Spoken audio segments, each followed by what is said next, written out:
l'art est-il en train de devenir une porte vers l'enfer dans un monde obsédé par la célébrité, le divertissement et les icônes de la musique? Combien de fois prenons-nous le temps de nous demander, quel est le prix de la célébrité? Où va l'âme? Michael Jackson, le roi de la pop, a ébloui le monde avec ses mouvements de danse légendaires. Mais ces pas pourraient-ils provenir d'une source plus sombre et plus dangereuse que nous ne l'imaginions? Aujourd'hui, vous entendrez le témoignage glaçant d'un chanteur cliniquement décédé, entraîné en enfer et témoin du destin de Michael Jackson, contraint de danser éternellement dans l'agonie. Cette histoire n'est pas seulement un avertissement. C'est un signal d'alarme pour une génération perdue dans la musique, le glamour et l'aveuglement spirituel. Restez jusqu'à la fin, car ce qu'il a vu ne concerne pas seulement Michael Jackson. Cela pourrait vous concerner. Avant de commencer, prenez un moment pour ouvrir votre cœur à la vérité divine. Faites 2 choses pour affirmer votre disponibilité. Abonnez-vous à cette chaîne et rejoignez plus de 50 000 croyants qui recherchent la lumière de la parole de Dieu et demeurent ensemble fermes dans la foi. Laissez un commentaire ci-dessous avec votre nom et votre ville, affirmant votre engagement envers Christ devant le ciel, afin que ses bénédictions se déversent sur vous où que vous soyez. Maintenant, écoutons le témoignage de ce chanteur. Je m'appellerai Miller, un nom pour protéger mon identité. Car si je révélais ma vraie nature, ma société de management enterrerait cette histoire, me réduirait au silence pour avoir osé dire la vérité sur la danse de Michael Jackson. Cette expérience, un tournant qui a bouleversé mon monde, s'est déroulée en 2007, alors que j'étais une chanteuse en devenir. Mon nom commençait à résonner sur la scène musicale locale. Les clubs bourdonnaient de mes concerts. Les foules m'acclamaient, et j'ai senti les premières lueurs d'un rêve prendre leur envol. Dès mon plus jeune âge, la musique était ma force vitale. Enfant, je m'asseyais en tailleur par terre dans le salon, les yeux rivés sur d'immenses cassettes granuleuses de concerts, le cœur battant la chamade. Une figure se démarquait de tous, Michael Jackson. J'en mémorisais chaque pas. Le moonwalk glissant sur le sol de ma chambre. L'inclinaison brusque de son chapeau. Sa façon de tournoyer. Sans effort, mais électrique. Je hurlais ses notes aiguës dans une brosse à cheveux, imitant Billy Jean jusqu'à ce que ma voix se brise et que ma gorge me fasse mal. Pour moi, il n'était pas seulement le roi de la pop. C'était un dieu du rythme. L'étincelle qui a éclairé mon chemin vers une carrière de chanteuse. C'était en novembre 2007, une nuit fraîche qui semblait pleine de possibilités. Je venais de terminer un concert dans une boîte de nuit populaire. L'air était lourd de sueur et d'applaudissements. J'étais épuisé, les yeux lourds, l'euphorie du concert se transformant en épuisement. Je suis monté dans ma voiture et j'ai agrippé le volant. La route s'étendait sombre et sans fin devant moi. Puis c'est arrivé. Un virage arrivait trop vite, mes mains étaient molles, mon esprit embrumé. La voiture fit une embardée, les pneus crissant, et percuta le bas-côté de l'autoroute. Une douleur fulgurante me frappa la poitrine, vive et aveuglante, puis s'estompa. Mon cœur s'arrêta, un silence de mort engloutissant le chaos. Les dossiers médicaux ont plus tard indiqué que j'étais cliniquement mort depuis plus de 7 minutes. Mon corps était inerte, le sang coulait à flot, les ambulanciers luttaient contre la montre. Mais mon âme ne s'est pas reposée. Une secousse m'a traversé. Une sensation comme si j'étais arraché de ma peau. Je flottais en apesanteur au-dessus des décombres, les yeux fixés sur mon corps effondré, la ceinture de sécurité entaillant ma poitrine, le visage ruisselant de sang. La panique m'envahit, mon esprit hurlant, que se passe-t-il? L'obscurité m'envahissait. Non pas une simple absence de lumière, mais un vide vivant et respirant qui me pressait. Froid et moite, sentant la terre humide et une légère décomposition. Je me sentais sombrer. Mes pas, si je puis dire, traînaient, comme s'ils pataugeaient dans du goudron, de plus en plus profondément dans un royaume que je ne pouvais nommer. La peur me griffait, mon âme tremblait, un sentiment d'effroi grandissait, vaste et inébranlable. Puis, dans l'obscurité, une silhouette apparut non pas sous les projecteurs d'une scène, ni au milieu des acclamations, mais dans une salle sinistre et caverneuse, illuminé d'une lueur rouge vacillante. C'était Michael Jackson. Mon idole, l'homme que j'avais vénéré, était là, dans ce lieu d'horreur. Ni dans la gloire, ni à la tête d'une foule, mais dansant où ses mouvements étaient frénétiques, douloureux, une parodie grotesque de son génie. Des fouets cruels et vivants pendaient du plafond, leurs pointes scintillantes, s'abattant violemment lorsqu'il ralentissait, le déchirant. À l'instant où mon âme quitta mon corps, aucune lumière réconfortante, contrairement à ce que certains prétendent, n'apparut. À la place, une obscurité épaisse et suffocante m'engloutit, pesant sur mes sens comme un poids, étouffant chaque respiration que je tentais de prendre. J'étais aspiré vers le bas. Une chute rapide et vertigineuse, l'esprit vacillant, incapable de saisir ce qui se passait. Plus je m'enfonçais, plus les sons se faisaient forts, des cris perçants d'angoisse, des gémissements gutturaux de désespoir, et le grincement aigu du métal qui s'entrechoque. Un bruit si étrange qu'aucune langue humaine ne pouvait le décrire. L'air est devenu rance, un mélange de soufre et de pourriture me piquant les narines, s'infiltrant dans mon être même. J'ai atterri durement, mais le sol n'était pas solide. C'était une étendue ardente de braise rougeoyante, jonchée de flaques de sang noir et collant qui bouillonnaient et sifflaient. Chaque pas me brûlait les pieds, la chaleur me transperçait, une douleur qui me déchirait le cœur. Devant moi s'étendait une route large et interminable, bondée de milliers d'âmes de toutes nations et de tous horizons, marchant péniblement vers une porte noire colossale, ceinte de flammes ardentes. Leurs pas résonnaient comme le marteau d'un juge, chacun traduisant un verdict final et implacable. Ils avançaient en silence, le visage impassible, le regard creux, comme s'ils savaient que c'était leur juste fin. Je me retournai, désespéré de fuir, le cœur battant la chamade. Mais une force invisible m'empoigna, me tirant en arrière avec une force que je ne pouvais combattre. De l'ombre émergea une créature imposante, le corps noir comme du charbon, les yeux flamboyants comme deux fourneaux jumeaux au rouge et implacable. Sa voix résonna comme le tonnerre, faisant trembler le sol sous mes pieds. C'est un menteur, un voleur. Il est des nôtres, hurla-t-il, et le son résonna dans mes os, me remplissant d'effroi. Deux démons se sont précipités en avant, leurs griffes froides et acérées, m'immobilisant les bras d'une poigne de fer. Ils n'ont pas attendu que je parle ni que je les supplie de m'expliquer. L'un d'eux dégaina une lame brillante et dentelée, dont le tranchant scintillait à la lueur du feu. D'un coup rapide et brutal, il me coupa la main droite, celle que j'avais utilisée pour signer des contrats malhonnêtes, pour empocher ce qui ne m'appartenait pas dans ma jeunesse téméraire. La douleur a explosé, une agonie brûlante qui m'a déchiré, et j'ai crié, un rugissement, un son primitif qui a résonné dans le vide. Mais il n'en avait pas fini. L'autre démon, le visage déformé par un sourire maladif, m'ouvrit la bouche de force, ses griffes s'enfonçant dans ma mâchoire. Il versa un liquide en fusion et brûlant dans ma gorge une boue ardente qui consuma tous mes mensonges. Ma langue était couverte d'ampoules. J'avais l'impression que mes entrailles fondaient. Et la douleur n'était pas seulement physique. Elle brûlait mon âme, un tourment qui déchirait mon essence plus profondément que n'importe quelle blessure de la chair. Ils m'ont traîné sur le sol en feu, les charbons brûlant mes jambes, le sang et les cendres collant à ma peau, la puanteur de ma propre chair brûlée m'étouffant. Je fus jeté dans une cellule aux allures de cachot, aux murs couverts de crasse, dégoulinant d'une substance huileuse et nauséabonde qui sentait la décomposition. Le temps s'y évanouissait.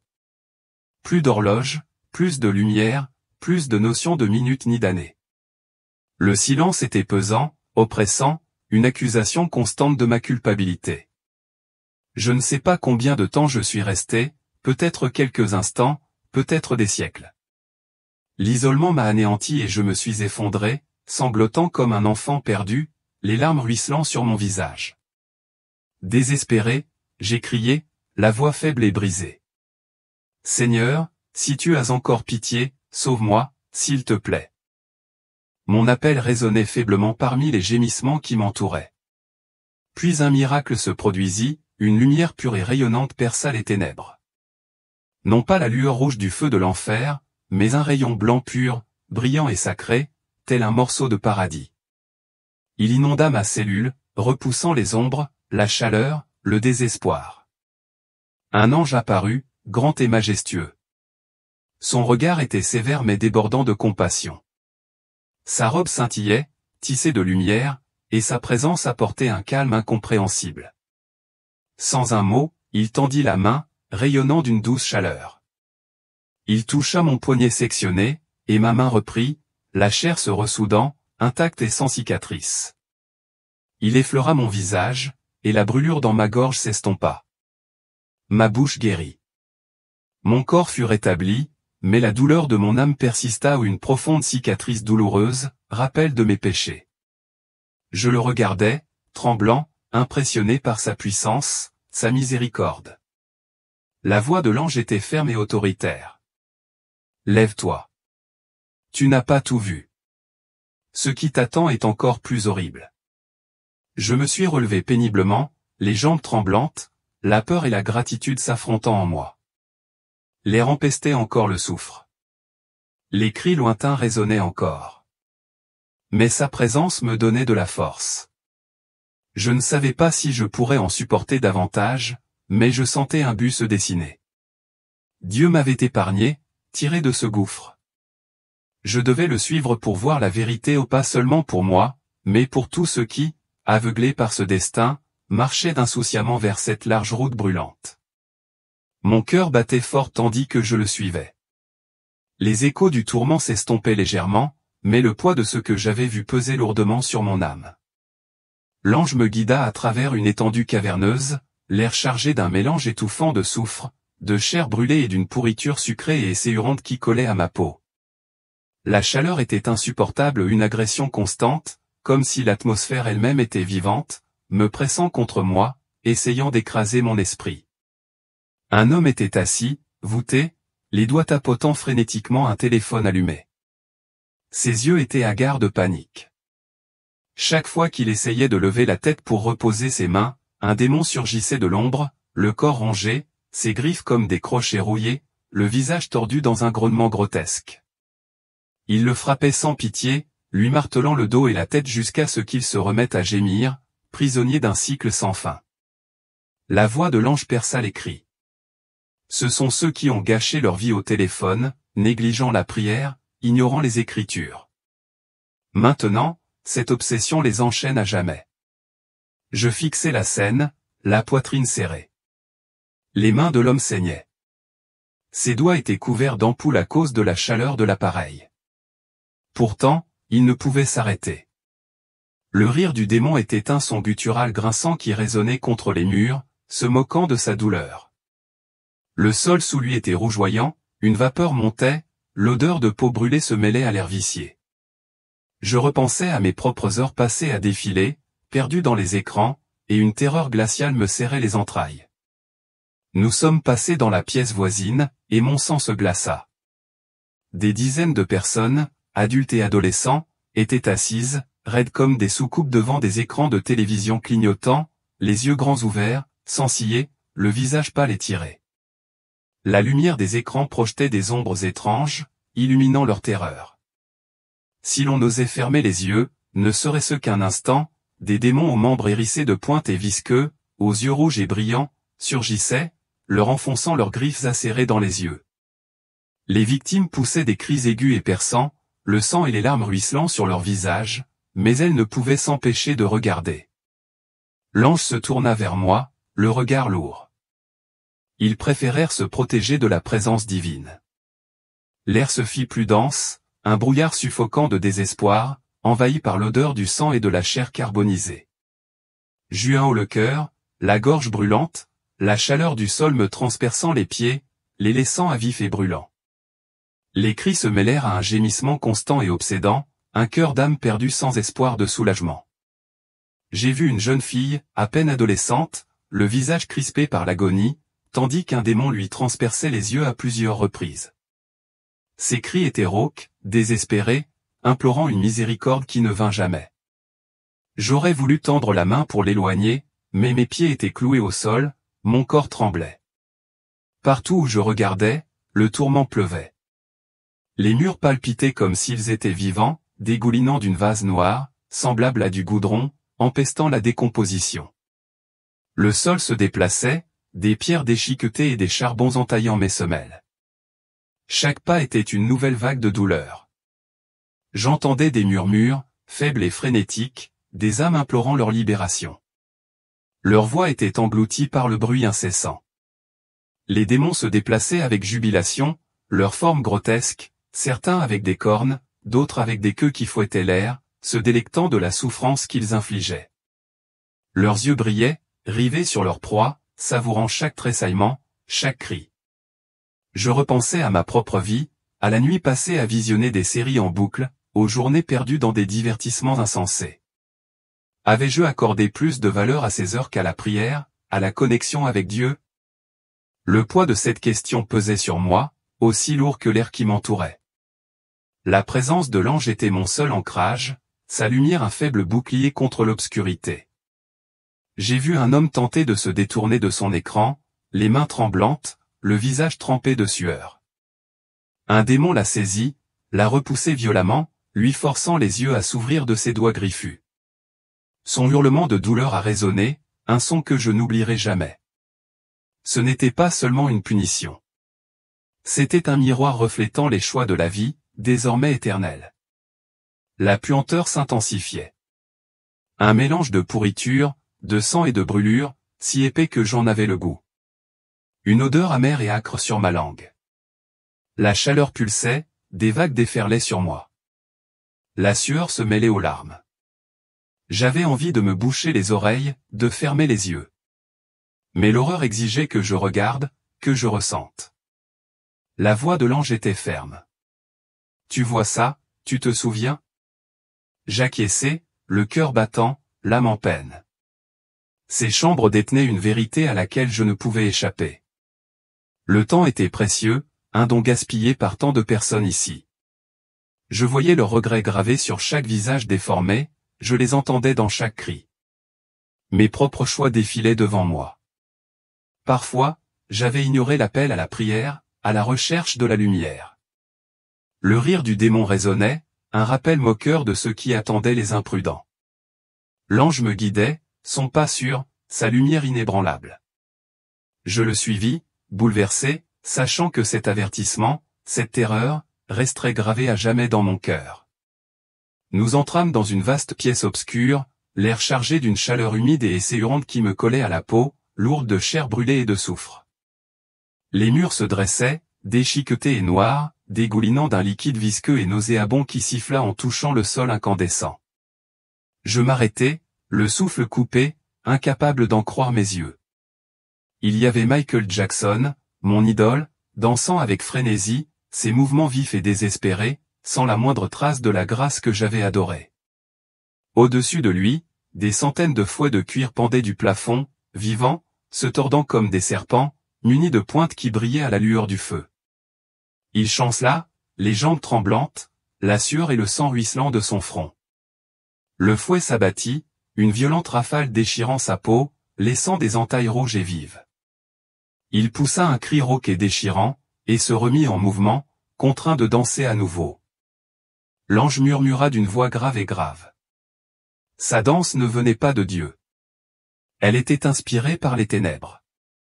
Et maintenant, il en paie le prix. Je le fixais, le cœur battant, l'esprit vacillant. L'homme que j'avais vénéré, dont j'avais répété les pas pendant des heures, était prisonnier de ce cauchemar. Des démons l'entouraient, leur forme grotesque, la peau carbonisée et craquelée, les yeux brillants comme des braises, les bouches tordues en un sourire cruel et moqueur. Ils le raillaient, étoile, divertis-nous. Leur voix, un rauque et grinçant, résonnait contre les murs, se mêlant à ses cris. Le sol sous lui était rougeoyant, de la vapeur s'échappait des fissures. La chaleur était si intense que je la sentais brûler mes propres pieds. Ses vêtements, autrefois emblématiques, étaient en lambeaux, roussis, tachés de sang. Chacun de ses pas laissait des traces de pas sanglantes. Le sol grésillait, l'odeur de la peau brûlée emplissait l'air. Je l'observais, figé, tandis qu'il tentait de s'arrêter, la poitrine haletante, les mains tremblantes, les yeux écarquillés par l'épuisement et la douleur. Les fouets frappèrent à nouveau, plus vite, plus fort, leurs pointes s'enfonçant profondément, déchirant la chair. Son cri me transperça, un son de pure agonie, et je sentis les larmes me piquer les yeux. Les démons rirent, un rire guttural et maladif, se délectant de son supplice. L'un d'eux lui saisit le bras, ses griffes s'enfonçant, le forçant à tournoyer, à faire le moonwalk, à imiter les mouvements qui captivaient autrefois des millions de personnes. Mais ici, chaque pas était une torture, chaque virage une nouvelle blessure. Mon enfance me revenait. J'avais passé des heures dans ma chambre, le miroir dressé, à copier ses pirouettes, ses slides, ses tilts. J'avais chanté Billy Jean jusqu'à en perdre la voix, rêvant de la scène de sa gloire. Maintenant, cette gloire était réduite en cendres. Son visage, autrefois radieux, était marqué de cicatrices, déformé, ses yeux creusés de regret. L'air s'épaississait, un mélange de fumée, de sang et de décomposition, si lourd que j'en avais des hauts le cœur, la gorge brûlante. Les murs semblaient se refermer sur lui, palpitants, vivants, comme s'il se nourrissait de sa douleur. J'aurais voulu crier pour arrêter ça, pour le libérer. Mais j'étais impuissante, témoin de son destin éternel. Les fouets claquèrent à nouveau, un rythme implacable. Et il dansa, le corps secoué de soubresauts. Plus d'autres choix. Les démons le narguaient, leurs griffes lui grattant les flancs, leur rire me transperçant le cœur. Je voyais ses mains, autrefois gantées de blanc, maintenant couvertes d'ampoules et de sang, se tendre, implorant le repos, la pitié. Rien ne venait. Le sol se déroula, les braises et les pierres déchiquetées creusant des tranchées plus profondes, la vapeur s'élevant en nuages, l'odeur nauséabonde. Des larmes coulèrent sur mon visage. Je l'avais idolâtré, j'avais bâti mes rêves sur son talent. Maintenant, j'en voyais le prix. Les paroles de l'ange brûlaient dans mon esprit. Un avertissement sur la source de nos passions, les racines de notre article. Que avais-je poursuivi? Qu'est-ce qui m'inspirait? La chaleur me serrait, la sueur me trempait, les cris et les coups de fouet résonnaient en un rugissement constant. Je pensais aux fans, des millions, dansant encore au rythme de son art, aveuglés par cette vérité. Mon âme souffrait, lourde du poids de ce que je voyais. L'ange se tenait à mes côtés, sa lumière constituant un faible bouclier contre l'horreur. Les cris de Michael s'intensifièrent, ses mouvements s'affaiblirent, mais les coups de fouet ne cessèrent pas. Les yeux du démon brillèrent davantage, leur joie face à sa souffrance, un spectacle esséurant. Je sentis la pourriture, la brûlure, la chaleur irradiée, une force vive de tourment. Ce n'était ni une scène, ni un projecteur. C'était l'éternité, le prix à payer pour des choix que je ne comprenais pas pleinement. Je me tournai vers l'ange, tremblante, d'une voix murmurée. Pourquoi? Son regard était fixe, triste. Voir et avertir. J'acquiesçai, la leçon me marquant à jamais, une vérité que je garderai à jamais. Nous descendîmes plus profondément, l'air devenant plus chaud, une vague fulgurante me brûla la peau, les cris se transformant en une tempête d'angoisse assourdissante. Le sol trembla, le sang s'accumulant dans les fissures. L'odeur de décomposition et de soufre était si forte que j'avais du mal à respirer. Un trône massif se dressait devant moi, imposant, sculpté dans la pierre noire, enveloppé de flammes d'un noir d'encre surnaturel, irradiant une terreur qui m'envahit jusqu'aux os. Satan était assis dessus, sa silhouette monstrueuse, sa peau semblable à du cuir calciné, ses yeux de lave en fusion, un sourire triomphant fendant son visage déchiqueté. Il rugit, le monde vient à moi. Ils aiment la beauté, le glamour, et malgré leur prêche, ils choisissent l'enfer. Sa voix fit trembler la caverne, un grondement profond et l'air vibra de malice, lourd et vivant. Autour du trône, les dirigeants se sont rassemblés. Les présidents d'Amérique, de Russie, d'Asie, d'Afrique, d'Europe, tous agenouillés, le visage pâle, les yeux écarquillés par la peur. L'ange parla, sa voix perçant le chaos. Il se prépare à la Seconde Guerre mondiale. L'enfer est rempli de morts. J'observais, stupéfait, ces silhouettes, autrefois majestueuses, s'incliner, les mains tremblantes, la sueur et le sang ruisselant sur le sol. Le sol sifflait, la vapeur montait, la chaleur insupportable me brûlait les pieds. Le rire de Satan retentit, un son de maléfice absolu résonnant sur les murs dégoulinant de vases noirs, l'odeur de pourriture et de chair brûlée m'étouffant.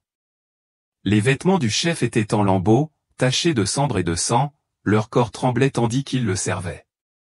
Je vis un président, comme je l'avais déjà vu sur les écrans, le visage maintenant déformé, suppliant, mais les yeux de Satan brillaient, implacables.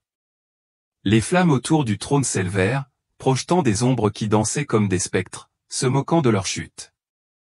L'air se fit plus dense, un brouillard suffocant me serrant la poitrine, la gorge irritée par l'odeur âcre. Je me sentais petit, impuissant. Mon esprit chancelait devant l'ampleur de la situation. La guerre, la mort, le chaos, tout cela nourrissait cet endroit. Le sol en dessous était vivant, palpitant, des arêtes déchiquetées me transperçaient l'âme, sang et braise se mêlaient en un ragoût esséurant. Des démons fiers, aux formes grotesques, se tortillaient, leur queue fouettait, leurs griffes brillaient tandis qu'ils riaient. Un son grinçant et vicieux. Ils attaquaient les chefs, les piquants de lances enflammées, se délectant de leurs gémissements et de leurs cris. La puanteur s'intensifiait. Un mélange de mort, de fumée et de désespoir, si épais que j'en avais le goût, amer et infect. Mon cœur battait fort, la terreur régnait en moi. C'étaient des hommes de pouvoir, désormais réduits à l'état de pions dans ce gouffre. La voix de l'ange était ferme. Nul n'échappe aux conséquences. J'ai vu un chef tenter de se relever, le visage marqué par le défi, mais un démon s'est emparé de lui et l'a plaqué au sol, les flammes lui léchant la peau. Il poussa un rugissement, un son brisé, et je tressaillis, la douleur irradiant comme si je la ressentais aussi. Le feu du trône projetait une lueur étrange, illuminant des visages désolés, des yeux creusés par le poids de leurs actes. L'ampleur de ce plan me bouleversa. Des millions de personnes souffriraient, mourraient et finiraient ici, alimentant ces ténèbres. L'air vibrait, lourd de la joie de Satan, sa présence une force qui brisait tout espoir. Je sentais l'odeur du sang, la chaleur me frappait, des vagues de sang me submergeaient, la sueur me piquait les yeux. Les cris se mêlaient, un cœur d'âme perdue, suppliante, gémissante, sans réponse. J'aurais voulu me détourner, m'enfuir, mais la lumière de l'ange me maintenait ferme et sûr. Son regard croisa le mien, pressant. Tu vois ça, tu comprends? Mon âme tremblait, accablée par cette vision. Les supplications du chef s'évanouirent, noyées par le rire de Satan. Le rugissement du feu. Le sol se déroula, fumant, creusant plus profondément, l'odeur de chair brûlée envahissante. Je pensais au monde d'en haut, aveuglé par cela, fonçant vers le chaos. L'ange me guida, sa présence me protégeant. Mais le poids de cette vérité pesait lourd, un appel à avertir, à réveiller ceux qui empruntaient encore ce chemin. J'ai continué mon chemin, bouleversé, les échos du tourment résonnant à mes oreilles. L'ange m'a conduit vers une nouvelle prison, un gouffre humide et ardent, l'air chargé de fumée et empestant la trahison, une odeur aigre et putride qui me brûlait les poumons. Les murs étaient lisses, noirs, dégoulinant d'une substance visqueuse qui grésillait en touchant le sol incandescent.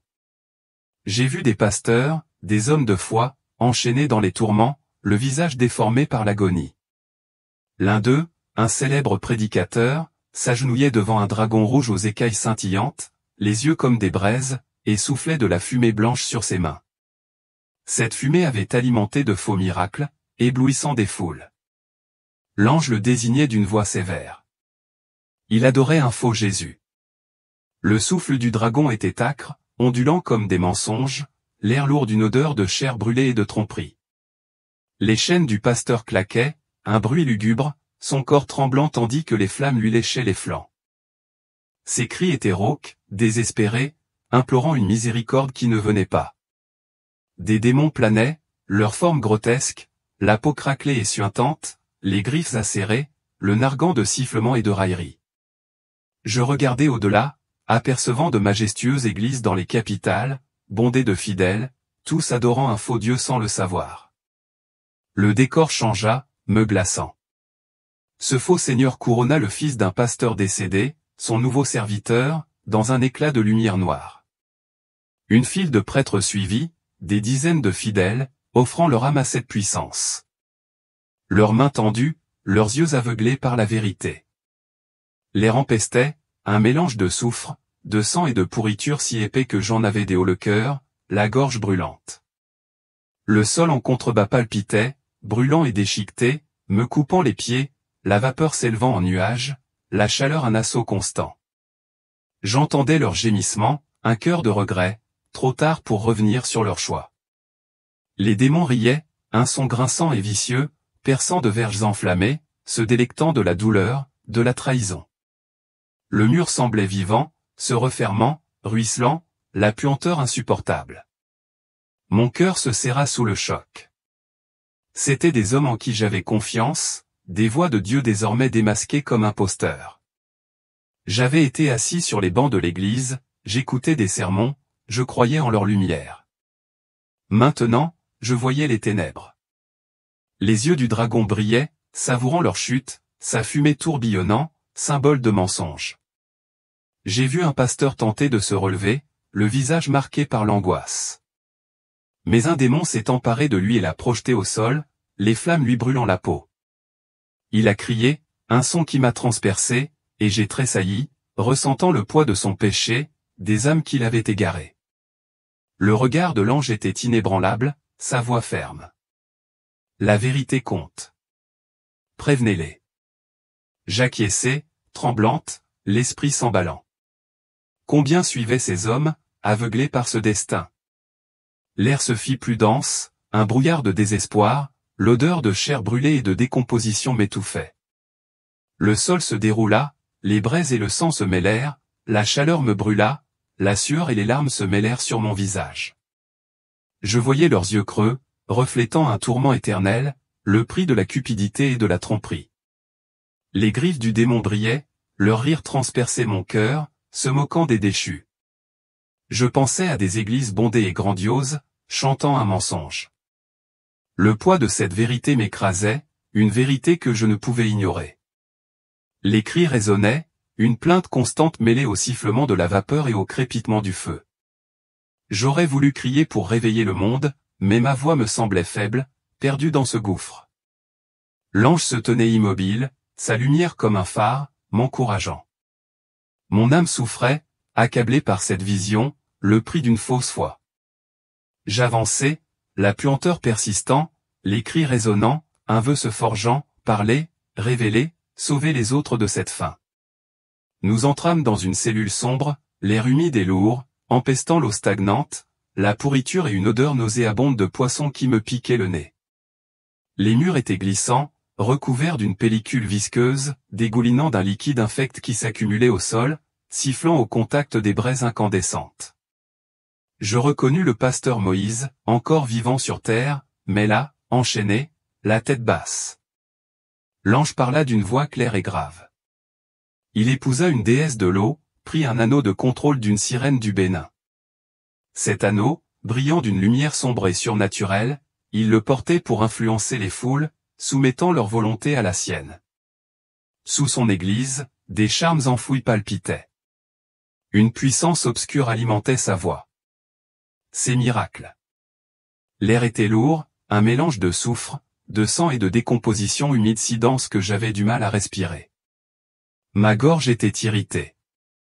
Ses chaînes claquaient, un rythme lugubre. Son corps tremblait tandis que les flammes vacillaient autour de lui, prêtes à l'engloutir. Le sol s'écrasait, trempé de sang et de vase, fumant, la chaleur me brûlait les pieds. Chaque pas était une secousse de douleur. La voix de l'ange le frappa. S'il ne se repent pas, cette cellule l'attend.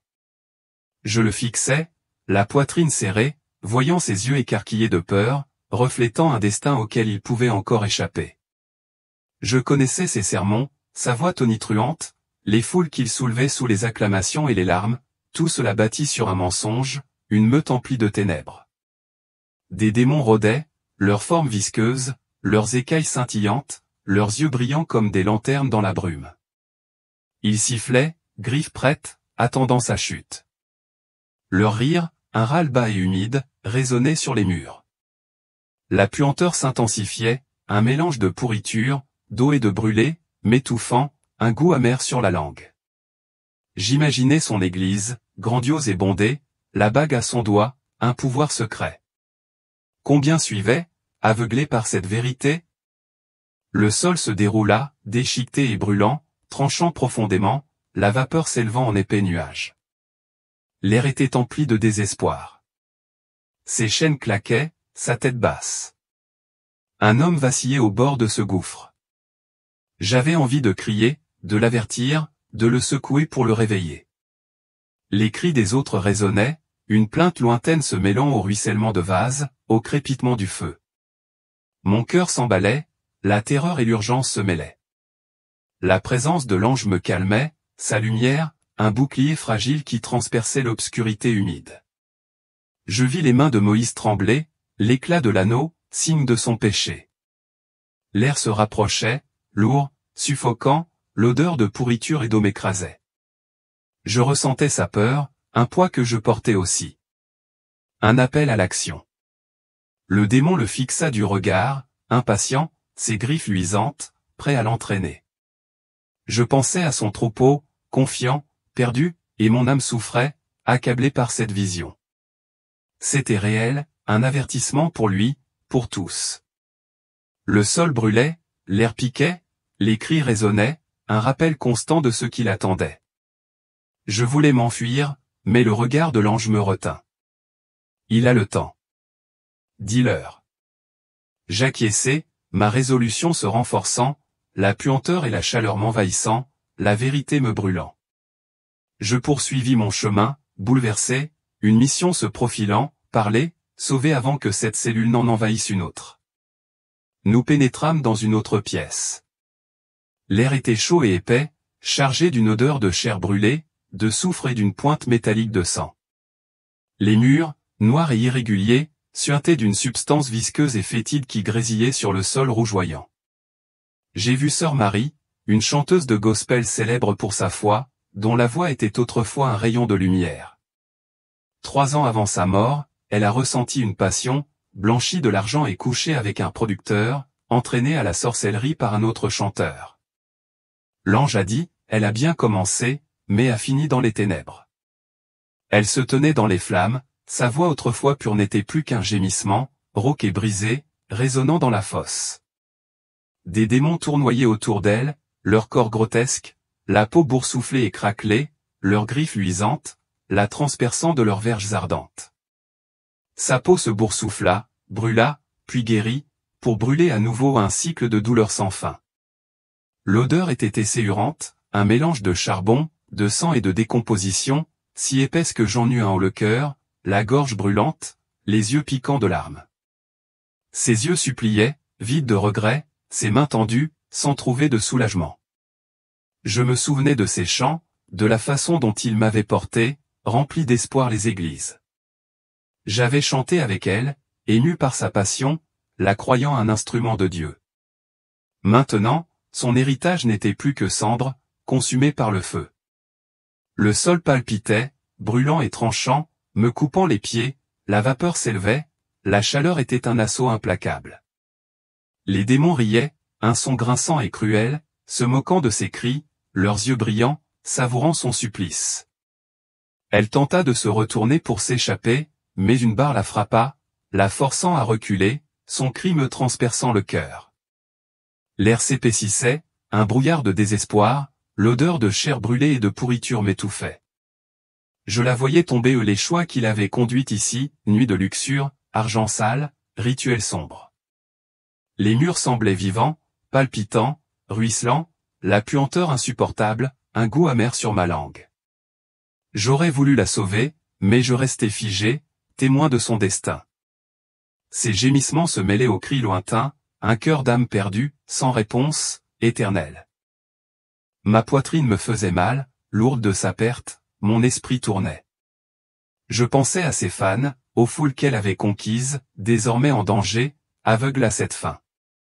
Le sol se déroula, charbon et sang se mêlant, chaleur brûlante, sueur et larmes mêlées. Les griffes des démons s'abattaient, leur rire tranchant comme une lame profonde. Je la vis tenter de chanter une faible note brisée, mais les flammes l'engloutirent, lui brûlant la gorge. Les paroles de l'ange sonnèrent justes, le commencement ne garantit pas la fin. Mon âme trembla, accablée par cette vérité, cette chute. La chaleur me serrait, l'air était lourd, suffocant, la puanteur m'envahissait. J'aurais voulu me boucher les oreilles, fermer les yeux, mais l'horreur me retenait. L'ange se tenait immobile, sa lumière n'était qu'un faible espoir, son regard ferme. Les choix comptent. Prévenez-les. J'ai hoché la tête, bouleversé, les larmes coulant, les cris et les odeurs persistants.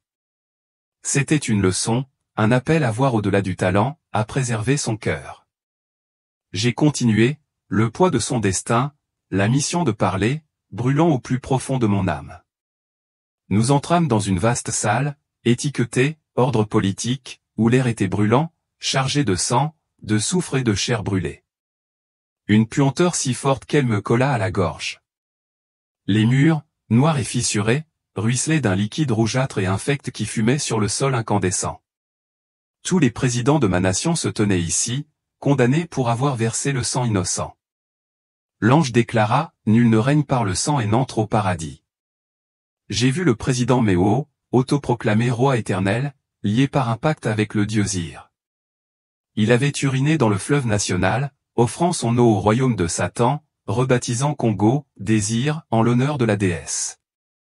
Les flammes lui léchaient les pieds, ses cris rugissaient, son corps tremblait sous le feu qui le consumait. Le sol sifflait rouge et déchiqueté, entaillé de profondes coupures, le sang coulait, la chaleur était insupportable. L'ancien premier ministre Lumumba et un président sud-africain ont également brûlé, jugés pour effusion de sang malgré leur combat pour la liberté. Des démons rôdaient, leurs formes grotesques, leurs cornes recourbées, leurs griffes luisantes, leurs rires grinçants et leurs lances enflammées. La puanteur s'intensifiait, un mélange de mort, de fumée et de pourriture, si intense que j'en avais des hauts le cœur et les larmes aux yeux. Le sol se déroula, les braises et le sang se mêlèrent, la vapeur s'élevant en nuages, brûlant mon âme. Le visage de Méo était déformé, les yeux écarquillés de regret, ses mains griffant l'air, cherchant à s'échapper. Les flammes montaient en flèche, lui brûlant la peau, ses cris, une supplication désespérée, restaient sans réponse. J'ai vu Lumumba, autrefois héros, se tordre de douleur, rongé par le feu, son héritage taché de sang. Les démons me narguaient, leur voix résonnait, se délectant du tourment. Mon cœur battait la chamade, mêlant terreur et crainte. C'étaient des chefs, des géants du pouvoir, désormais déchus, brisés. L'air palpitait de désespoir. La chaleur était une force vive, et la sueur me trempait. L'avertissement de l'ange retentit, un pouvoir souillé de sang menait ici. Je pensais aux guerres, aux vies perdues, aux chaos qu'elles avaient semés. Le sol était brûlant et brûlant, l'odeur de chair brûlée m'étouffait, un goût amer persistant. J'ai vu un chef tenter de se relever, le regard plein de défi, mais un démon l'a plaqué au sol, les flammes rugissant, son cri perçant. La salle était un miroir, reflétant le péché, sans protection de titre. Les murs palpitaient, vivants, ruisselants, l'air épais, suffocant. Je sentais leur douleur, éveillée, irradiant, écrasant mon esprit. Les yeux des démons brillaient, leurs griffes me rongeaient, leur rire me transperçait le cœur. J'avais envie de me détourner, de fuir, mais la vérité me retenait. La voix de l'ange était ferme. Vois ceci, parle. J'acquiesçai, l'âme tremblante, accablé par la justice, par les vies perdues à cause de la cupidité et du pouvoir. Les cris se mêlaient, un gémissement constant résonnant avec le sifflement de la vapeur et le crépitement du feu. Je pensais au monde aveuglé par cette idée, en quête de pouvoir. La chaleur me serrait, la puanteur m'envahissait, mes pieds étaient à vif, ma poitrine serrée. La lumière de l'ange me guidait, tel un bouclier fragile, son regard pressant. C'était réel, un avertissement pour tous. J'ai continué, bouleversé, les cris et les odeurs persistants. Une mission d'avertissement brûlait dans mon cœur. L'ange me conduisit dans un coin accidenté. L'air était chargé de fumée, la chair brûlée, le soufre et une odeur aigre et métallique de sang m'étouffaient. Le sol était brûlant et acéré, la vapeur sifflait, me coupant les pieds à chaque pas. j'ai vu Papa Weber, un grand artiste congolais. Il était voûté, les flammes lui léchant les flancs. Il m'a regardé, les yeux creux, la voix tremblante. Kofi et moi formions un ordre secret. Dites à Kofi que son temps est compté. S'il ne se repent pas, il me rejoindra ici. Ces paroles me bouleversèrent. Son visage se tordit de douleur, ses mains griffant l'air, cherchant un soulagement. Les flammes brûlaient, sa peau se boursoufla, se cicatrisait, puis brûlait à nouveau. L'odeur était esséurante, un mélange de charbon et de décomposition. Des démons tournoyaient, leur corps grotesque, la peau craquelée, les yeux brillants, riant d'un rire bas et rauque, le transperçant de leurs verges enflammées. Le sol tremblait, le sang s'accumulait, le froid me brûlait, la chaleur était une vague incessante, la sueur et les larmes se mêlaient à mon visage.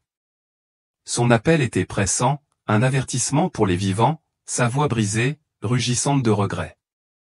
Je frissonnais, la réalité m'envahissant. Le paradis et l'enfer étaient bien réels. L'air se fit plus dense, un brouillard de désespoir, une puanteur accablante, me brûlant la gorge. Les mains de Papa Weber tremblaient, son corps se tordait, les flammes s'accrochaient, ses cris résonnaient comme un écho désespéré. Les murs se dressaient noirs et glissants, dégoulinant d'une substance fétide qui grésillait, le son se mêlant à des gémissements lointains. Les démons le narguaient, leurs griffes luisantes, leurs lueurs esséurantes, savourant son tourment. Je ressentais son regret, un poids pesant sur moi, un appel à l'action. Je pensais à sa musique, à sa célébrité, aux fans qu'il adorait. Était-il en danger en suivant son chemin? Le sol brûlait, brûlant et tranchant, la vapeur montait, l'odeur du sang et du feu m'étouffait. Ses yeux croisèrent les miens, implorant un message pour la chute de Kofi. J'aurais voulu tendre la main pour apaiser sa douleur, mais je restais figé. Et je restais figé. L'ange hocha la tête en silence, sa lumière fixe, me guidant. L'air était brûlant, les cris résonnaient, rappel constant du temps qui s'écoulait. Mon cœur s'emballa, terreur et détermination mêlées. J'ai vu son héritage, autrefois brillant, maintenant réduit en cendres dans cette fosse. Le rire des démons résonnait, une lame transperçant mon âme, leurs yeux rivés sur lui, avides d'en savoir plus. Le sol palpitait, tranchant profondément, la chaleur brûlante, la puanteur persistante. Je savais que je porterais ces paroles, une mission pour sauver les autres, pour réveiller les aveugles. La présence de l'ange me tenait, son regard ferme. J'ai continué, bouleversé, la vérité brûlante, le vœu de parler brûlant dans mon âme. L'ange m'a soulevé des profondeurs de l'enfer, les cris s'estompant, la chaleur s'apaisant à mesure que nous nous élevions. Le paradis s'est ouvert, un royaume d'une beauté époustouflante, en contraste saisissant avec le gouffre en contrebas. Des rivières cristallines coulaient, scintillantes sous une lumière dorée, pure et vivante. Leur doux murmure, un chant apaisant. Des champs de fleurs éclatantes s'étendaient à perte de vue, rouges, bleus et or, ondulants. Leur parfum était doux, un parfum de paix et de vie m'envahissait. L'air était pur, léger, une brise fraîche caressait ma peau, chassant la puanteur de l'enfer. Des tours de perles et d'or brillaient, leur surface captant la lumière, reflétant un éclat qui éblouissait mes yeux. Le ciel brillait d'une douce teinte radieuse. Pas besoin de soleil, car la lumière venait de l'intérieur, sainte et chaleureuse.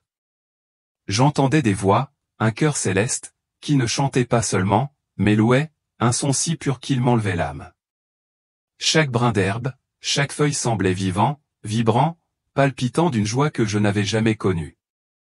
Je me sentais légère, libre, la douleur de l'enfer, un écho lointain, remplacé par une paix qui m'envahissait.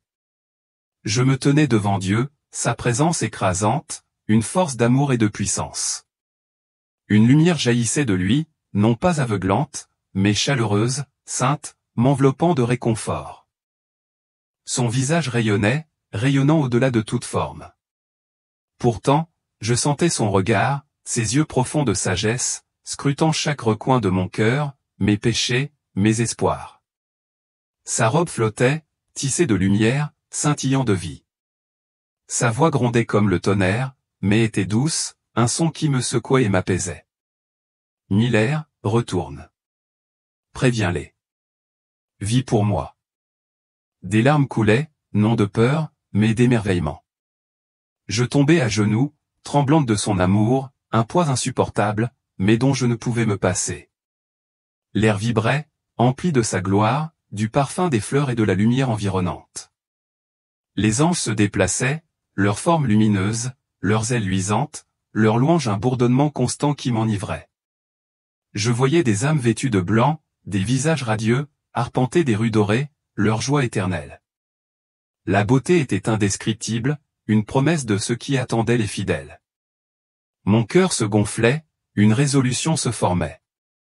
J'avais vu l'enfer, maintenant le paradis, un contraste de malheur et d'espoir. Le sol était lisse, frais, un soulagement pour mes pieds meurtris.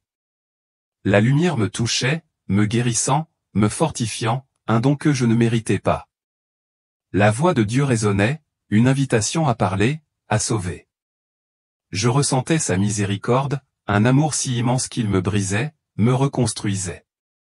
L'air chantait, l'harmonie du cœur, un appel à revenir, à partager cette vérité. Je me suis réveillé à l'hôpital, le corps tremblant, la gorge ravagée, incapable de chanter. Les machines bipaient, les médecins veillaient, mais la vision était claire et nette. Ma voix avait disparu, une cicatrice du feu de l'enfer, mais j'ai choisi une nouvelle voie. Je suis devenu coach vocal pour mon entreprise, j'enseigne et je gagne encore ma vie. Chaque dimanche, je me confesse à l'église, je me confie et je demande pardon. Chaque soir, je m'agenouille avec ma Bible. Ces paroles sont légères, réconfortantes, me rapprochant de Dieu. Le souvenir de l'enfer persiste, les cris, la puanteur, mais l'espoir du ciel me porte. Je prie, j'étudie, je vis pour lui, trouvant la paix en sa présence. Ma vie est transformée. Une mission, avertir, guider les autres hors de ce gouffre. Je vois des étudiants, de jeunes chanteurs, et je partage non pas mon nom, mais cette vérité, les exhortant à chercher Dieu, à choisir la lumière. Mon cœur repose, consolé auprès de lui, un objectif brûlant. L'histoire de Miller nous bouleverse. C'était un chanteur en quête de rêve, mais Dieu lui a révélé une vérité crue. Il ne s'agit pas seulement de Michael Jackson. Cela nous oblige à nous demander, sommes-nous sur la bonne voie? Notre cœur appartient-il à Dieu ou au Dieu de la célébrité et des idoles? Dieu s'est servi de Miller pour nous réveiller, non pour nous condamner, mais pour nous sauver. Si vous respirez, vous avez le temps de prendre du recul, de partager cette histoire, de réfléchir et de chercher Jésus. Restez à l'écoute pour un autre témoignage glaçant de Michael Jackson en enfer. Une vision qui vous bouleversera l'âme. Des millions de personnes à travers le monde sont tombées amoureuses de la musique de Michael Jackson, le roi de la pop, une icône intemporelle dont les pas de danse et les chansons ont ému les cœurs du monde entier. Mais sa mort reste entourée de mystères. Se pourrait-il que derrière toutes ces lumières éblouissantes et cette renommée mondiale se cache une vérité terrifiante que nous n'avons jamais osé affronter? Si vous vous êtes déjà posé la question, la réponse se trouve peut-être dans la lettre d'aujourd'hui. Ce récit est le témoignage d'une femme qui a vécu un moment sacré entre la vie et la mort. Son âme a été entraînée dans un voyage inimaginable aux portes de la mort, qui l'a menée face à Michael Jackson au plus profond de l'enfer. Qu'est-ce qui a bien pu conduire un personnage aussi légendaire à un tel tourment? Quels secrets attendent d'être révélés? Suivez-nous jusqu'au bout, car nous dévoilons une histoire qui pourrait vous inciter à reconsidérer vos propres choix. Avant de commencer, nous vous invitons à laisser votre nom et la ville d'où vous nous regardez. Nous aimerions prier pour vous, prononcer votre nom devant le Seigneur et vous soutenir par la foi. Si cette histoire vous touche, nous vous invitons à rejoindre l'œuvre sacrée que Dieu accomplit à travers cette chaîne, Eternal Bible Stories. En cliquant sur le bouton « Super merci » sous cette vidéo, l'icône en forme de cœur, vous faites un don financier pour nous aider à continuer à répandre la lumière et la vérité à des milliers d'autres personnes. Nous vous en sommes profondément reconnaissants et nous sommes convaincus que Dieu honorera votre générosité. Il vous la rendra au centuple. Et si vous n'êtes pas encore abonné, faites-le aujourd'hui pour nous aider à partager l'amour et la lumière de Dieu dans le monde entier.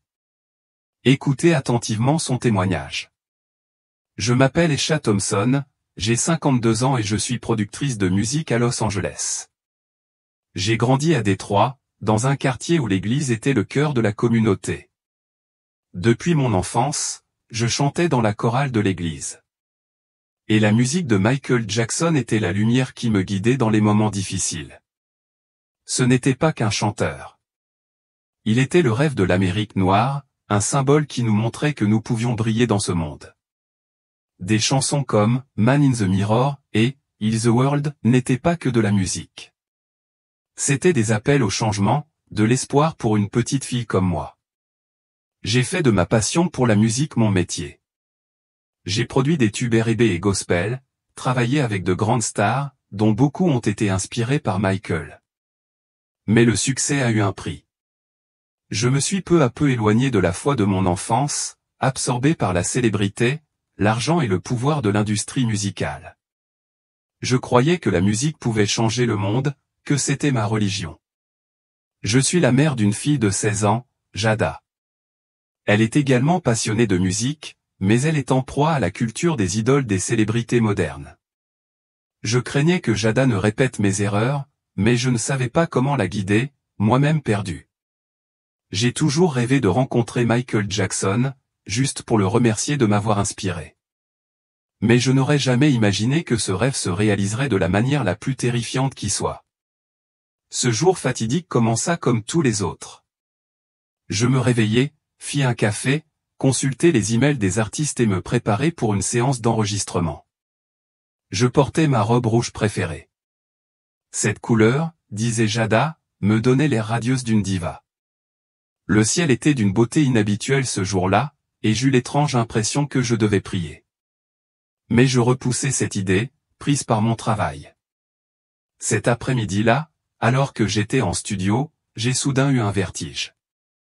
Une douleur lancinante m'a transpercé la poitrine comme un couteau. Je me suis effondré au sol, toujours accroché à mon casque. Tout est devenu noir. Je n'entendais rien d'autre qu'un silence qui m'arrachait à mon corps. Quand j'ouvris les yeux, je n'étais plus dans ce monde familier.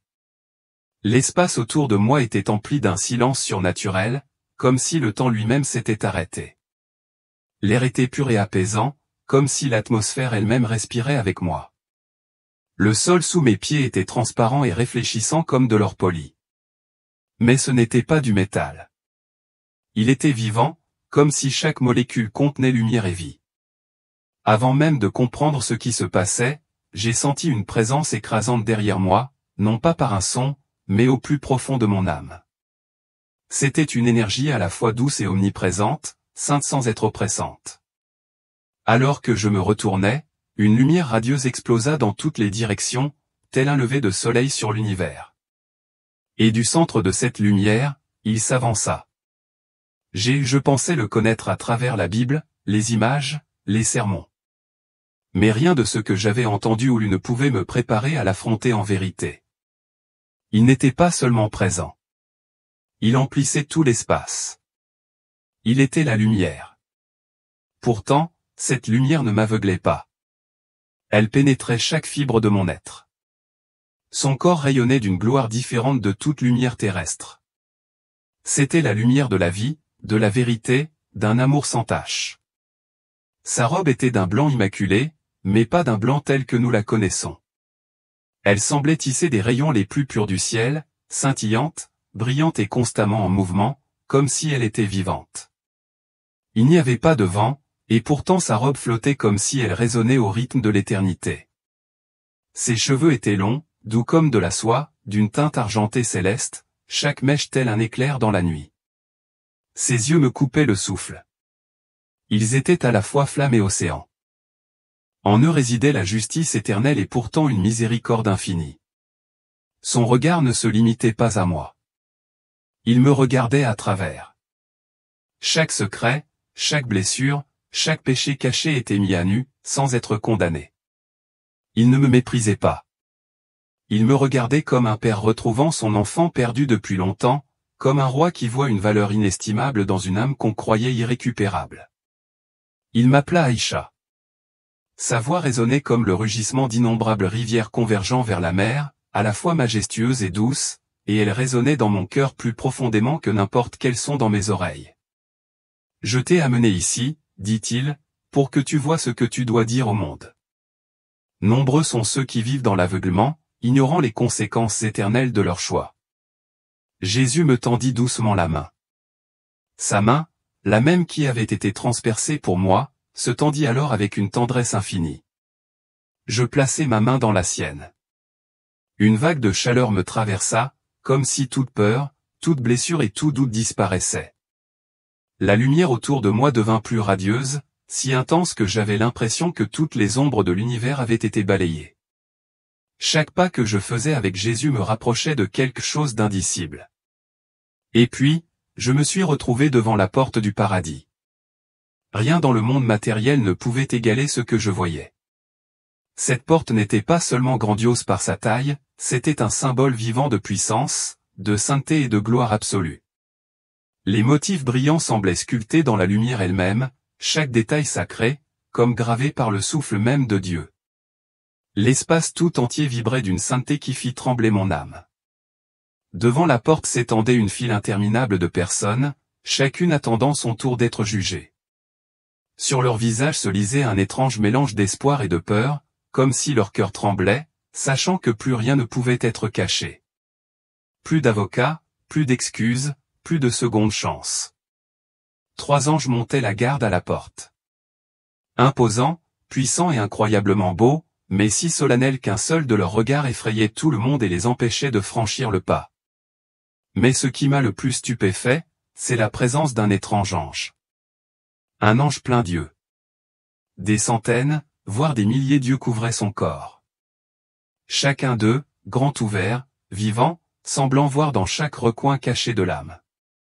Ce n'était pas un regard de jugement humain, mais un regard de vérité absolue, sans parti pris, sans émotion, insensible à la moindre parole.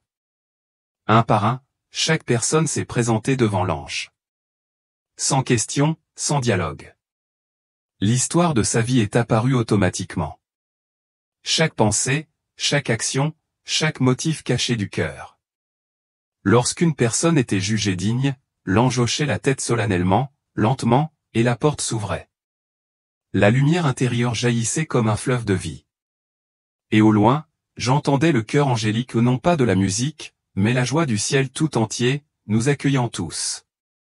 Mais quand quelqu'un était rejeté, pas un mot n'était prononcé. L'ange se contentait de secouer la tête, et aussitôt un violent tourbillon surgissait et consumait la personne. Des cris résonnaient, des pleurs déchirants. Puis tout s'évanouissait dans un abîme sans fond. Je restais figé, témoin d'une vérité terrifiante.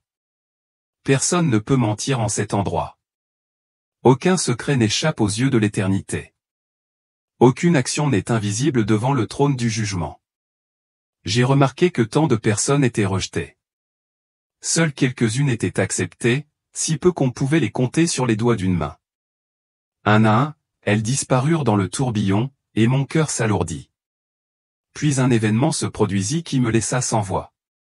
Une seule femme de toute la file fut autorisée à entrer au paradis. Elle portait des vêtements simples, sans prétention, sans apparence impressionnante. Mais une paix intérieure irradiait d'elle lorsqu'elle franchit le seuil.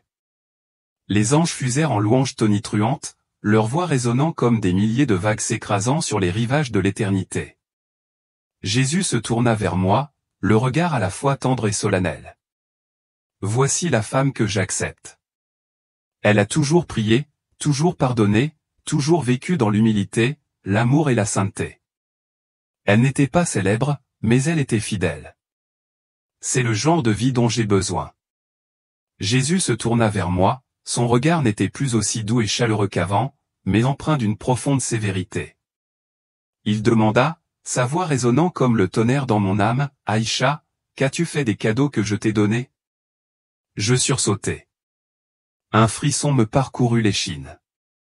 Je balbutiai, « Seigneur, je m'en suis servi pour faire de la musique. » La musique aide à ressentir des émotions. Je voulais inspirer. Il resta silencieux. Mais ce n'était pas le silence d'un manque de mots. C'était le silence d'une déception accablante, trop profonde pour être exprimée.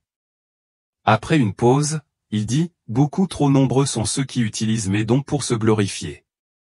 Ils se font une réputation, nourrissent des désirs mondains et, involontairement ou délibérément, éloignent de moi toute une génération. » J'étais sans voix. Chacun de ces mots déchirait les couches d'auto-justification et d'orgueil auxquelles je m'étais autrefois accroché. Les chansons que je trouvais autrefois belles. Les artistes que j'avais promus, les messages que j'avais défendus où tout cela se repassait comme un film à l'envers. J'ai commencé à comprendre qu'il ne s'agissait pas de simples chansons. C'étaient des graines plantées dans l'esprit des auditeurs. Et je réalisais maintenant que nombre d'entre elles ne conduisaient pas les gens à la vie, mais les éloignaient plutôt de la vérité divine. Jésus m'a regardé profondément, comme s'il voulait que je ressente toute la gravité des conséquences.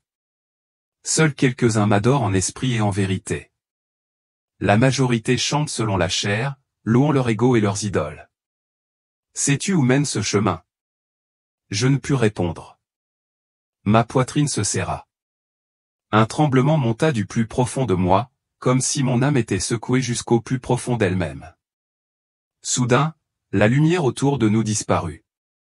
Tout changea en un instant. Plus de ciel radieux ni d'air doux. À la place, une obscurité dense et suffocante, épaisse comme si on pouvait la toucher. Une chaleur intense et brûlante engloutissait tout. Ce n'était pas la chaleur du soleil, mais un feu dévorant provenant de l'atmosphère même, comme si chaque molécule gémissait sous le poids de la brûlure. Et puis je l'ai entendu, les cris, pas un seul, mais des milliers, des dizaines de milliers. Des cris et des hurlements qui déchiraient le vide comme une symphonie désespérée d'âmes oubliées. Paniqué, je me suis tourné vers Jésus, la voix tremblante. « Seigneur, que se passe-t-il? Où allons-nous » Il a répondu, « Ferme mais plein d'autorité, nous allons en enfer. » Tu dois le voir, Aïcha. Tu dois bien comprendre les conséquences pour pouvoir avertir les autres. J'étais horrifié. Mon âme tremblait. S'il te plaît, Seigneur, non. Je ne veux pas y aller. J'ai tellement peur. Mais il ne vacilla pas. Sa voix resta calme, mais inébranlable. Tu dois y aller, car des millions de personnes entrent dans cet endroit chaque jour et ils ne le savent pas. Nous avons donc commencé à descendre, et je me suis senti aspirer dans un tourbillon d'obscurité et de pression écrasante. Les couches d'espace se repliaient sur elles-mêmes tandis que j'étais entraîné de plus en plus profondément dans un abîme sans fond. L'air devenait lourd et suffocant, une odeur de soufre envahissante se mêlait à l'âcre odeur de chair brûlée non pas animale, mais celle de la décomposition spirituelle d'âmes humaines consumées par le désespoir. Seigneur, murmurai-je en tremblant, quel est cet endroit? La voix de Jésus était calme et pleine de tristesse. C'est l'enfer, Aïcha. Un lieu de tourment préparé pour le diable et ses anges. Mais beaucoup d'âmes ont choisi de venir ici par désobéissance et en me rejetant. Je m'accrochais fermement à sa présence, sachant que sans lui, je serais complètement perdu dans cet endroit terrifiant. Les gémissements et les gémissements des âmes maudites résonnaient dans l'espace telle une symphonie d'agonie, résonnant dans chaque fibre, chaque réceptacle de mon être. Cet endroit n'était pas simplement sombre. C'était une entité vivante, enveloppant et comprimant tout comme si elle voulait étouffer l'âme elle-même. Les cris ne cessaient jamais, comme si la souffrance ici était sans fin, sans un seul instant de silence ou de répit. Dans l'obscurité épaisse, je voyais des silhouettes humaines, défigurées, brûlées, puis restaurées, pour être à nouveau torturées dans un cycle éternel. Chaque visage était déformé de manière grotesque par une douleur insupportable. Chaque œil reflétait un désespoir total, comme s'il n'avait plus de larmes depuis longtemps, et pourtant condamné à pleurer pour l'éternité. Je marchais parmi eux, mais chaque pas était une lutte. Le sol sous mes pieds n'était pas solide. C'était le souffle des âmes qui se tordait, brûlant comme du charbon ardent, accroché à chacun de mes orteils, si lourd qu'il me donnait envie de m'effondrer. Je ressentais la douleur de ceux qui m'entouraient comme si elle me transperçait la peau jusqu'à mes os et emplissait chacune de mes respirations. Personne ici n'avait la moindre étincelle dans les yeux, seulement des regrets différés et la vérité indéniable qu'il serait là pour toujours. Soudain, un homme attira mon attention. Il ne ressemblait pas aux autres. Il continuait à hurler des questions, essayant encore de s'accrocher à quelque chose. Son visage, bien que défiguré par l'agonie, exprimait clairement un remords sans issue. Il se griffa le visage tandis que le feu l'engloutissait, et ses mots criés me transpercèrent le cœur. Pourquoi ne me suis-je pas repenti? Je pensais avoir plus de temps. Seigneur, demandai-je d'une voix brisée, pourquoi sont-ils ici? Jésus répondit, ce sont ceux qui ont rejeté mon invitation au salut. Ils ont choisi leur propre voie plutôt que ma vérité, et maintenant ils doivent en subir les conséquences. À cet instant, j'ai compris la véritable horreur de l'enfer. Ce n'était pas seulement la douleur physique ou les scènes terrifiantes. C'était l'absence totale d'espoir. C'était un endroit où le désespoir régnait en maître. Et cette conscience était la chose la plus terrifiante qui soit. Nous continuions à descendre plus profondément dans l'enfer, un endroit où chaque pas plongeait dans l'obscurité, où les cris se fondaient en gémissements si profondément qu'on ne pouvait plus distinguer une âme d'une autre. Chaque visage déformé, chaque esprit qui se tordait était un signal d'alarme. Pourtant, rien n'aurait pu me préparer à ce que j'allais voir. Au loin, j'ai aperçu une silhouette en mouvement. Contrairement aux autres âmes qui se contentaient de gémir ou de crier, celle-ci dansait. Mais ce n'était pas de joie. C'était un mouvement déformé, contorsionné, comme si chaque articulation était étirée et tordue par une force cruelle. En m'approchant, j'ai été stupéfait. C'était Michael Jackson. Je ne l'avais pas reconnu à son visage. Il était défiguré par la douleur, les cicatrices et le feu. Je l'avais reconnu à son gant blanc, à ses cheveux brûlés et à ses pas de danse qui avaient autrefois captivé le monde. Mais maintenant, chaque mouvement était une torture. Des démons l'encerclaient, hurlant, agitant des fouets enflammés, le forçant à danser sans relâche. Il criait d'un ton moqueur, « Divertissez-nous. Chantez. Dansez. N'est-ce pas ce que vous vouliez ?» Michael Jackson était entouré de flammes qui semblaient le fouetter, lui infligeant une douleur visible. Il pleurait, implorant pitié et pardon. Il semblait constamment tourmenté, physiquement et émotionnellement. Au milieu de ses pleurs, j'ai entendu Michael confesser ses péchés. Il a répété qu'il avait induit les gens en erreur par sa musique et son influence. Il a parlé de l'impact de ses chansons sur ses fans, de la façon dont ils avaient imité son mode de vie et ses choix, dont il réalisait désormais que beaucoup étaient néfastes. Il semblait désespéré de pouvoir rectifier le tir. La confession de Michael était déchirante. Il a raconté comment il avait compris que sa musique et son image trompaient les gens, les éloignant du droit chemin. Il a reconnu le pouvoir qu'il détenait autrefois et la responsabilité qu'il n'avait pas assumée. Ses appels à une seconde chance étaient empreints de regrets sincères. L'enfer était un lieu de souffrance inimaginable. L'air était chargé d'une odeur de chair brûlée et de soufre, rendant la respiration difficile. Partout où je regardais, des âmes étaient tourmentées, leur corps se tordant d'agonie. Les flammes ne cessaient jamais, léchant leur peau et leur infligeant une douleur interminable et horrible. Le sol était brûlant et tranchant comme un rasoir, me tranchant les pieds à chaque pas. Des créatures semblaient prendre plaisir à aggraver la souffrance des condamnés. Les bruits étaient insupportables. Les cris incessants de ceux qui agonisent résonnaient sans interruption. C'était un lieu où tous les sens étaient assaillis, où chaque instant était imprégné d'horreur. La vue des âmes torturées et le son de leur angoisse se combinaient pour former un paysage de pur tourment. Au milieu de cette mer de douleur, Michael Jackson se démarquait. Son tourment était particulièrement intense. Il bougeait sans cesse, tentant d'échapper aux flammes qui l'entouraient, mais sans soulagement. Il tendait les bras, agrippant le vide comme s'il cherchait à s'accrocher à quelque chose qui pourrait le sauver. Son désespoir était déchirant. Il n'arrêtait pas de crier qu'il était désolé, qu'il n'avait jamais eu l'intention d'égarer qui que ce soit. Malgré ses supplications et ses remords visibles, il n'y avait aucune issue au supplice. Ses efforts pour se racheter se heurtaient au silence. Les flammes continuaient leur assaut incessant. Il était prisonnier d'un cycle sans fin de douleur et de regrets. Voir Michael dans cet état me rendait l'horreur de l'enfer terriblement réelle. Je me suis effondré. À cet instant, j'ai vu clairement l'image de toute une génération des gens qui avaient grandi en chantant ces chansons, en imitant chaque pas de danse, chaque style qu'il portait.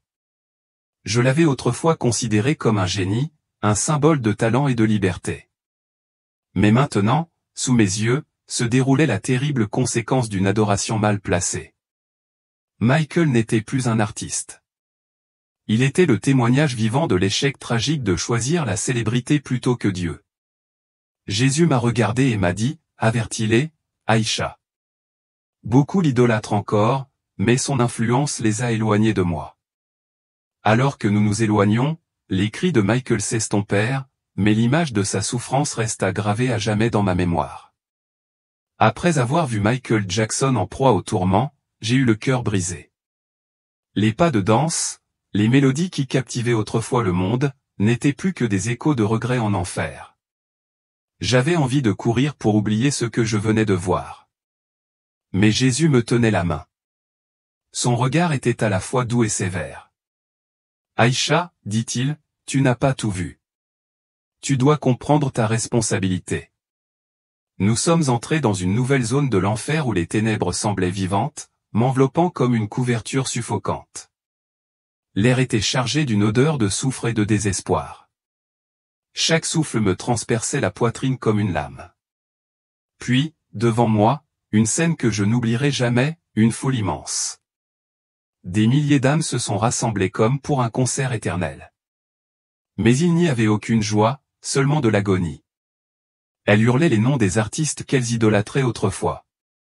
Des noms résonnaient dans les flammes, Michael, Whitney, Prince, et même les chansons que j'avais composées. Mais maintenant, les paroles étaient déformées, transformées en malédictions. Chaque son était comme un poignard transperçant leurs âmes. Des démons au visage déformé et aux bras couverts d'épines se tenaient parmi la foule, tenant des micros et des casques enflammés, forçant les âmes à chanter. Une jeune femme, le visage crispé par l'agonie, hurlait « Je vivais pour la musique ». Je pensais qu'elle me sauverait. Elle essayait de chanter l'un des tubes que j'avais composés, un hymne entraînant sur l'amour et la liberté. Mais chaque mot qu'elle prononçait semblait invoquer des flammes qui lui léchaient la peau, la faisant hurler de désespoir. Je la reconnaissais. C'était une fan qui avait visité mon studio un jour et qui m'avait dit que ma musique avait changé sa vie. Mais maintenant, elle était là, tourmentée par les mélodies mêmes qu'elle aimait autrefois. Je me détournais, incapable de le supporter. Mais Jésus m'a maintenu en place. Regarde, Aïcha, a-t-il dit d'une voix tonitruante. C'est la conséquence de ce que tu as créé. Je tremblais, les larmes coulaient sur mon visage. Seigneur, je voulais seulement apporter de la joie. Je ne savais pas, mais mes mots restèrent coincés dans ma gorge lorsqu'une autre âme s'approcha à un homme d'âge mûr aux yeux injectés de sang. Il agrippa le vide comme s'il essayait de s'accrocher à quelque chose qu'il avait perdu. C'est toi qui as composé cette chanson, hurla-t-il en me désignant du doigt. Je l'écoutais tous les jours.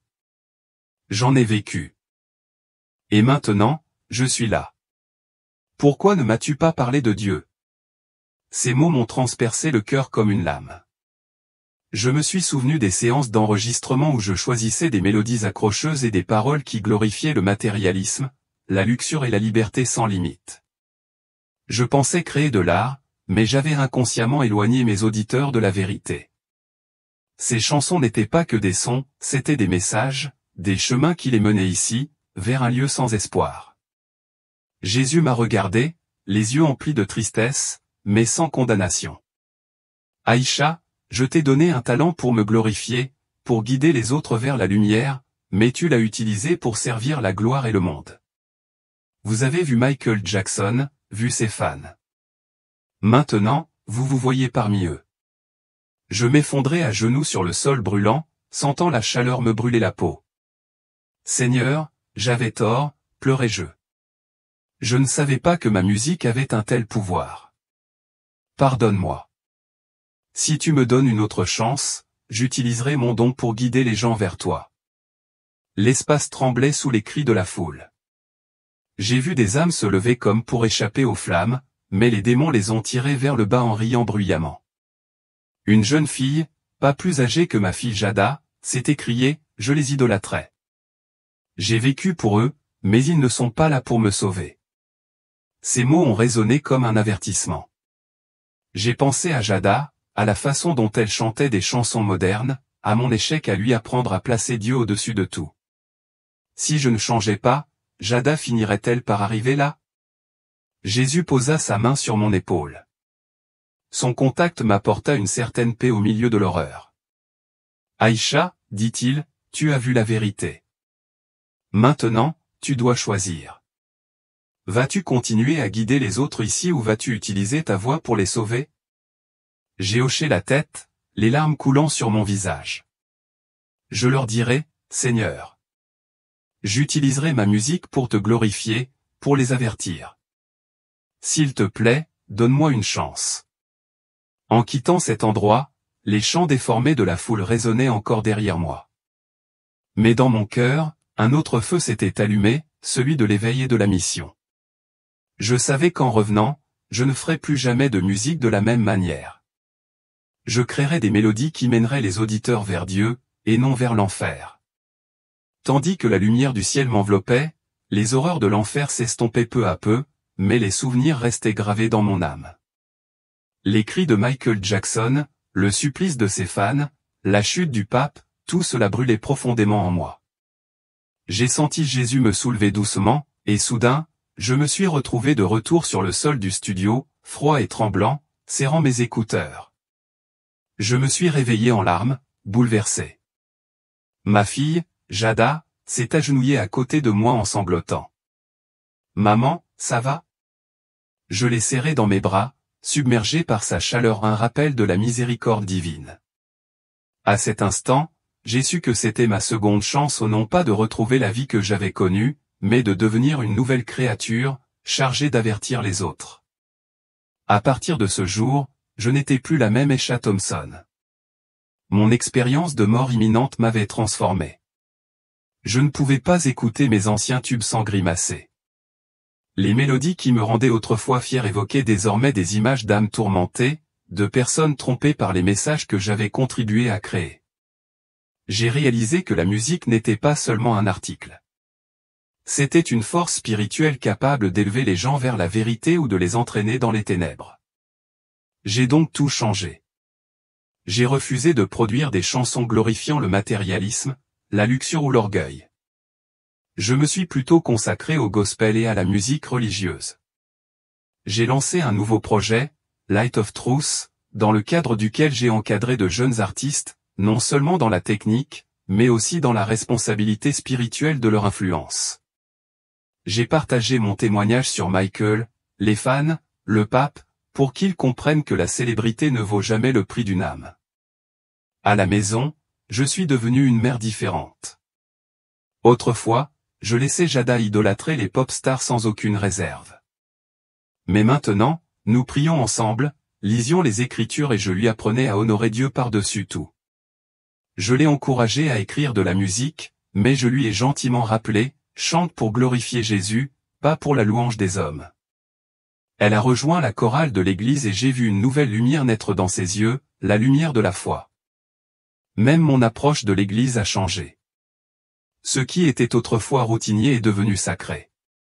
J'ai recherché des églises qui pratiquaient le culte en esprit et en vérité, comme Jésus l'avait dit. J'ai rejoint une communauté de prière, partageant avec audace mon histoire pour éveiller et encourager les autres. Chaque fois que je la racontais, je tremblais. Mais je savais que c'était la mission que Jésus m'avait confiée, réveiller les âmes endormies de la tromperie. L'industrie musicale n'a pas bien accueilli mon changement. D'anciens collègues m'ont traité d'extrémiste.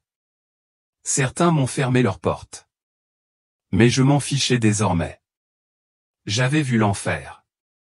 Je connaissais le prix à payer pour les applaudissements. Maintenant, chaque chanson que j'écris est une prière. Chaque parole est un appel à revenir à Jésus. Je ne rêve plus de rencontrer Michael Jackson ni aucune célébrité.